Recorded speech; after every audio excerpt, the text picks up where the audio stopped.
If you're that guy and you just came off a draw, I think rematching will be the most competitive thing to do as an athlete. With the Jake Paul situation, it's a money grab fight. Was in a bit of a hole. And he gets an opportunity to fight Jake Paul for $200 million or whatever. I don't mind it at all. As long as Gervonta Davis comes back to the world of boxing after he gets done with this, hey man, you got your money, no worries. As fight night approaches, Jake Paul and Gervonta Tank Davis are pushing themselves to the limit in training. Jake is focused on adding power and building size, while Davis zeroes in on speed and his signature knockout precision. Both camps are locked in, and the anticipation keeps growing as fans closely follow the build-up to one of the sport's most talked-about clashes. I don't get it. Yeah. This Santa Cruz out here to catch it. Big down, let it burn, baby, let it burn. Oh. Mind over matter, son. Mind over matter. This is the blues I'm Ain't nobody doing no shit like this. Come in the desert. He trying to stay away from the desert. He come in the desert. Shakur Stevenson recently shared his thoughts on the rise of unusual boxing matchups. In his view, fights like Jake Paul versus Gervonta Davis don't truly contribute to the sport. However, he sees something very different in a potential showdown between Floyd Mayweather and Mike Tyson. Stevenson explained that both Mayweather and Tyson are legends who have already built their legacies. So if they choose to step back into the ring for a payday, it shouldn't be considered damaging to boxing. Instead, he believes those kinds of events bring fans a sense of nostalgia, unlike celebrity-style exhibitions, which he feels add little to the sport. Bad for the sport of boxing. I mean, I feel like in Floyd and Tyson situation is different than Jake Paul and Buddy. I feel like with Floyd and Tyson, it's like, okay, y'all deserve it. Y'all legends, y'all paid homage, y'all did the most for the sport of boxing already. So you deserve a big payday and be cool. I'm cool with it. I like it. But with Jake and Buddy, I feel like Buddy is a participate in the sport of boxing right now. And he just came off a draw, his last fight. So if you're a real champion and top level guy that you say you are, which I think you are too, I think you're the truth. But if you're that guy and you just came off a draw, I think rematching will be the most competitive thing to do as an athlete. With the Jake Paul situation, it's a money grab fight. So to me, it's like some WWE shit. Yeah, it's a joke out. Okay, so he gets this fight with Jake. His value goes up. No, it doesn't. It don't? Not in the sport of boxing. You don't think it may. The demand more because he's, because when we looked at the was a Floyd and just hypothetical. We speak hypotheticals at time, right? Uh-huh. You go in there and that big ass nigga knock him the fuck out. I'm just saying hypothetical. Go in there and knock Tank the fuck out. That big ass nigga being Jake Paul. Yes. Okay, just knock him the fuck out. Because he's bigger than him. Yeah. For one. By chance, it is a fight. I think the thing is with Buddy and Jake fight, I feel like it's two sides of me with it. Because from a competitive aspect and me being the mentality that I got, I feel as though I probably would have done a rematch. Yeah. But then from a business aspect, if I would have done the rematch and I did not win the fight, the Jake Paul fight will be a lot less money and a lot less lucrative. So, you think so?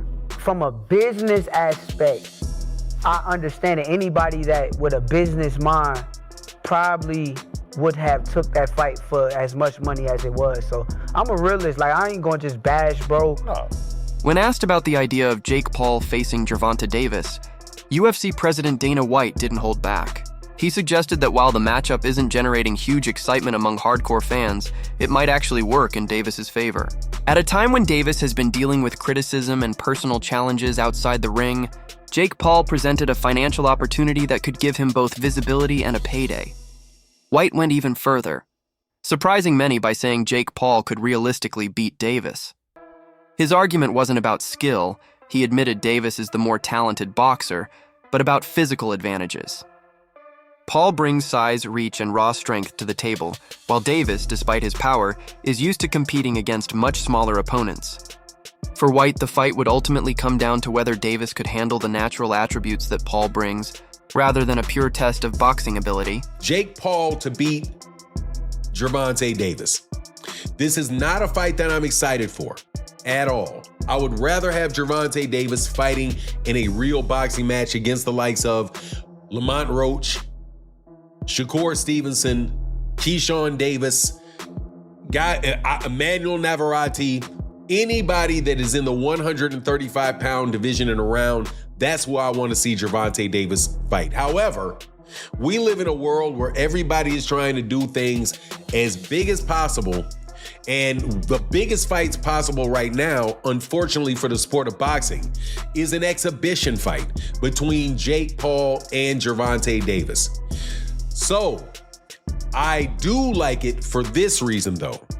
I like it because it is allowing Gervonta Davis to have a fight that is going to be big and that the mainstream media is going to have to cover, the mainstream media outside the world of boxing. Gervonta Davis has been, without a doubt, blocked, having venues blocked, having fighters, having other promoters paying fighters away to go different directions from Gervonta Davis. So Gervonta Davis was in a bit of a hole. And he gets an opportunity to fight Jake Paul for $200 million or whatever. I don't mind it at all. As long as Gervonta Davis comes back to the world of boxing after he gets done with this, hey man, you got your money, no worries. But you gotta love Dana White having the audacity to pick Jake Paul in this fight. Former world champion. Paulie Malignaggi recently weighed in on the idea of Terrence Crawford facing Jake Paul. While he praised Crawford as one of the most technically gifted fighters in the sport today, he warned that sheer size can sometimes neutralize skill. Malignaggi noted that throughout boxing history, smaller champions often struggled when moving too far up in weight. In his view, Paul's natural size and punching power could pose real challenges for Crawford, no matter how sharp his technique is. For Malignaggi, the concern isn't Crawford's ability, it's the physical reality of strength, durability, and weight. He suggested that even someone as adaptable as Crawford might find such a matchup too risky because skill doesn't always erase the gap created by size. I think Davis is more to lose because he's the bona fide world champion. I don't care if he's much smaller. I think Jake Paul has sort of plateaued as far as where his boxing is concerned. It's rather low level. He's big, he's physical, he's strong, he can hit. So there is that risk. Davis, at lightweight, you're in a moment where it's too physical for you. You can clinch.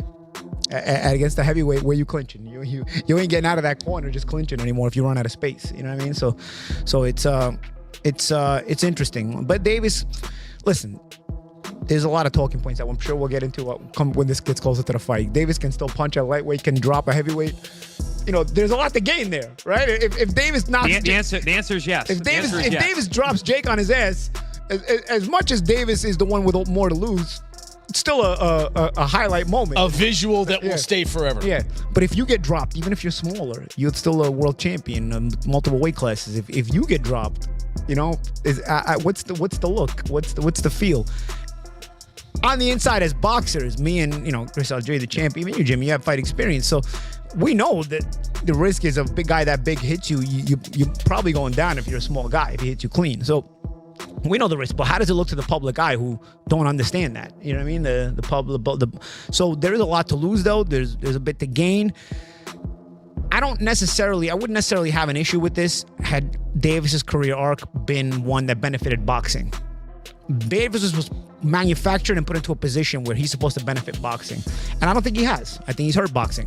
So by giving him this reward, that's my problem. Why are we watching this? Why don't you make him earn his spot that he still hasn't earned mine? Reports indicate that promoters had to make a significant change when the original venue refused to host the Jake Paul versus Gervonta Davis fight.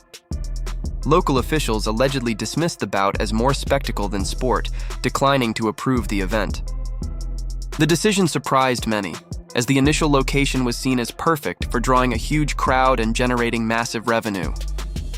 Rather than cancel or postpone, organizers quickly moved to secure a new venue that was open to staging the clash, keeping the fight on schedule. Still, the sudden switch has fueled criticism. Detractors argue that if a prestigious arena wouldn't host it, the fight's sporting credibility may be questionable. Many believe the matchup is being driven more by showbiz and financial motives than by competitive merit. The venue change itself has now become part of the controversy, with some observers saying it highlights the ongoing debate about whether crossover bouts truly belong in professional boxing. 35 pounds. Jake Paul is over 50 pounds heavier than Gervonta Tank Davis, and he's nearly a foot taller than Gervonta Tank Davis. So no sanction body wants to, and no commission wants to, should I say, I keep saying sanction body, no commission wants to sanction it. They don't want to be a part of it, as I told you guys. So they announced that the fight was going to take place November 14th in Atlanta at the State Farm Arena where the Atlanta Hawks play. And the Georgia Athletic Commission, he came out and he made a serious statement. And he let the world know that they falsely advertised this fight, okay? Because no commission won't sanction it to be a real boxing match, let alone they're not even interested in allowing it to be an exhibition. Okay? They don't even want it to be, they don't even want to be responsible for an exhibition of this magnitude, right? So he comes out and he says, the commissioner, head of the Georgia Commission, he comes out, he says, quote, I believe it's in the public's interest to know because they've been promoting something they should not have been promoting. It's the dumbest thing I ever heard. It's a money grabber, and I'm not okay with that. So they telling him it's just for the money. Retired world champion Carl Froch didn't mince words when discussing Jake Paul's boxing journey. In his view, Paul's career is driven entirely by financial gain rather than the pursuit of legacy. Froch argued that Paul carefully chooses opponents based on how much buzz and money the matchup can create, rather than testing himself against the most dangerous fighters available. While Froch admitted this approach has been effective for marketing and building Paul's brand, he insisted it holds him back from earning genuine respect as a serious competitor in boxing. He mentioned me before, and there'll be people out there saying, oh, Carl Froch's talking about himself, he's after a payday. Listen, I'm not after a payday. I'm doing all right. There's no problems with my finances. But I'll take the fucking payday, of course I will. And I'll end Jake Paul with one punch. I'd go in there one-armed and beat this guy. He can't box. He's absolutely fucking useless, which we saw last night with Mike Tyson. Talking about Canelo Alvarez. I've not mentioned Canelo Alvarez because it's just laughable. Jake Paul, Canelo Alvarez. Can you imagine? I mean, if Jake Paul fancies that and he jumps in the ring with him, I will pay homage to him because fair play. If he jumps in there with Canelo Alvarez, he'll get absolutely fucking destroyed and it will be fast and it will be messy and it will be bad for his health as well, potentially. An MMA veteran Nate Diaz brushed off the matchup entirely, refusing to even make a prediction. To him, the fight isn't a real contest, but more of a pay-per-view spectacle built for sales. Diaz criticized the current state of boxing, saying it leans too heavily on staged, money-driven events that hurt the sport's credibility. In his eyes, these matchups aren't about competition, they're strictly about profit. Because of that, he doesn't consider them genuine sporting events. I gotta ask you, Jake Paul versus Gervonta Davis. Does Davis have a chance? Fuck no. Gervonta is a great boxer, but he ain't gonna be. So you got Jake Paul by knockout, or? No, I don't got anybody, but I don't think. He's just too small. It just. I don't want to beat up somebody that small. I don't want to. You know what I'm saying? What do you think of the fight? I don't want to lose to somebody that. There's no point in the fight. It's a great fight, actually. You think I'm it's not a good hating fight? on the fight, but I think. My thoughts on it is let's watch and see what happens. Ryan Garcia said that boxing's turning into WWE. Yeah, with that type of matchup. What do you agree? Last thing, White House card, like he said, you want Conor McGregor? Yeah, but the whole thing's at WWE. So it's like, at least that's happening and getting something to talk about, something to watch. And I'm looking forward to that fight, actually. One of the biggest talking points around the proposed Jake Paul versus Gervonta Davis fight is the massive size difference between the two. Paul, who has fought larger opponents before, naturally carries much more weight and brings clear advantages in height, reach, and overall frame. Davis, on the other hand, stands at just 5'5" and usually competes at around 130 pounds, where his speed, explosiveness, and knockout power have made him a dominant force. Against fighters of a similar build, Davis thrives by closing the distance and landing fight-ending punches, but stepping in against someone as big and physically imposing as Paul raises serious questions. Could Davis's power still be enough to offset the difference? Analysts suggest he may struggle to work his way inside without taking damage from Paul's longer reach and heavier shots. The debate ultimately comes down to whether Davis's skill and speed can overcome such a huge physical gap. Some fans argue his explosiveness gives him a real chance, while others fear the size disparity could make the matchup more dangerous than competitive. Holy shit, Jake Paul versus Tank Davis is actually happening. What the f is going on? I guess Tank is going broke because that's the only justifiable reason you ruin your legacy against a guy like Jake Paul. And yes, I do think Jake Paul is going to win. Tank Davis is a much better boxer and has crazy power, but he's 5'5", 130. That power is not going to carry over against someone who is 6'1", 210. And it's not like Jake is bad. Yes, his fights are boring. He says he's going to step in the ring and sleep his opponents, but the only people who end up sleeping are the audience. Mike Tyson fight. But at the end of the day, he's a big guy with power who's training boxing full time, and he has beaten some legitimate competition. Woodley, Nate Diaz, Anderson Silva, Mike Perry had a competitive fight with Tommy Fury, but it's crazy how particular Jake has to be when selecting his opponents. They have to have enough clout to be interesting, enough skill to be taken seriously as a threat, but at the same time have clear weaknesses and disadvantages that Jake and his team can exploit to win. Now that he's fighting an elite boxer, he has to fight someone 7 weight classes down. I mean, Tank could win if he makes Jake do a very aggressive weight cut, but I just don't see that happening. I got Jake by 3rd round TKO. He should put me on the co-main event and allow me to fight Francis Ngannou. That would be an easy first-round knockout for myself. Many fans and analysts have voiced frustration with the way unconventional matchups continue to dominate boxing headlines. The rumored clash between Jake Paul and Gervonta Davis has become a prime example of this growing concern. Rather than focusing on meaningful bouts that determine champions or settle rivalries, promoters are increasingly leaning towards spectacles that blur the line between competition and entertainment. Critics argue that this trend weakens the sport's traditions and disappoints purists, who would rather see matchups that showcase elite talent instead of events built mainly for publicity. So breaking news, Jake Paul will be taking on Tank Davis in an exhibition on November 15th in Atlanta, Georgia, live on Netflix. And this is crazy for multiple reasons. One, they have a huge size difference. Tank Davis, he's a lightweight, normally fights at 135 pounds. And Jake Paul, he's a cruiserweight, usually fights at 200 pounds. So there's a good 60 to 65 pound difference here. It could also mean that Tank Davis is no longer interested in competing for titles anymore and is cashing out of boxing. You know, there's been a lot of talks that Tank is nearing retirement this year, and he was supposed to rematch Lamont Roach after their first fight went to a draw. But instead of chasing the Roach rematch, instead he takes the Jake Paul fight for money. So maybe this is Tank's last or one of his last fights. And same for Jake Paul. He just got ranked number 14 at cruiserweight after beating Julio Cesar Chavez Jr. So he's supposed to be fighting other ranked contenders or top guys at cruiserweight, but instead he's taking a money fight. But I do expect these two to go after each other. Even though it is an exhibition, I don't think it'll just be some boring sparring match. I do think they'll try a decent amount. But Tank, obviously, he's a lot more skilled. Jake has a lot more size. But you guys let me know who you got. One commentator analyzing the Paul brothers' rise pointed out that their formula has always centered on capturing attention. He explained that Jake and Logan rarely worry about criticism, since every bit of controversy only amplifies public interest. Praised or ridiculed, they manage to stay at the center of discussion by staging highly polarizing events. From this perspective, their opponent choices are less about building boxing legacies and more about keeping headlines buzzing.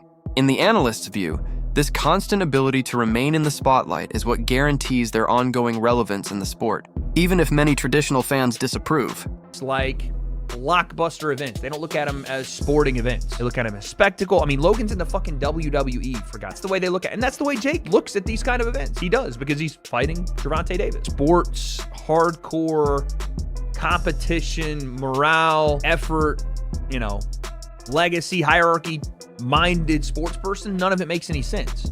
Because we go, well, no, Gervonta is not in Jake's weight class. What does that prove? We do sport to prove who's better at sport, not with inherent advantages or disadvantages or XYZ. Logan, and I guess Jake for that matter, look at these like, we want to get the most eyes possible regardless of what people say. And I think that Logan and Jake both, because of the disadvantages we came into the sport with, if we are to do better than people, if we're able to win or knock someone out, then we're better, which is not true because there's massive disadvantages on the other end. I would say that outweigh the disadvantages on their end, at least Jake said. The way they market these things and act like if I beat Gervonta, I'm better.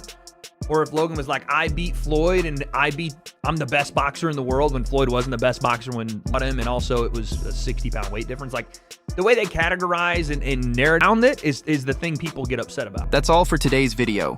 Make sure to stay tuned for more updates, and I'll catch you in the next one.